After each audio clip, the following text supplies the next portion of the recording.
one of the primary global cancer cells for the development of al-Qaeda, Islamic Jihad, all of these offshoots.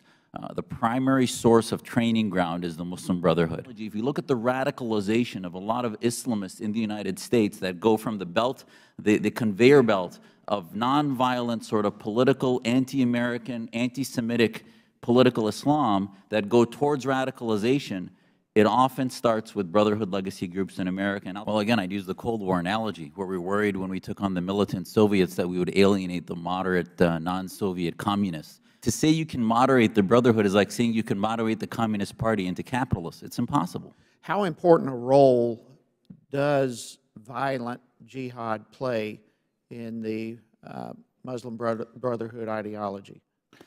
Well, I think it's central, and they might condemn certain tactics here or there, but at the end of the day, their motto has remained advocating for violent jihad.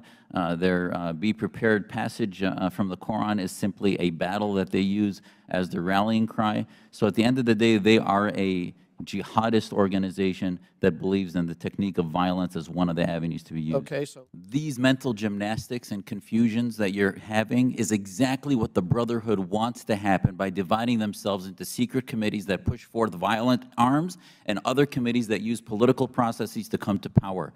They use liberation theology to basically advance no different than a Nazi party would or other fascist arm would, and they use militant arms and then claim denial when they are pushed by more moderate democracies like ourselves. So at the end of the day, that wing, if it truly has, they might eschew violence, but on the one hand. On the other hand, they have never condemned openly those arms of their organizations or ever taken ownership of having sprouted those ideas and legitimized those factions of terrorist organizations.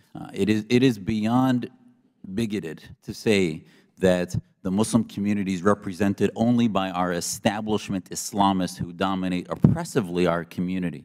So what better way than the country founded on defeating theocracy, the United States, to take a position against the militant arm of the theocratic branches of the Islamic faith?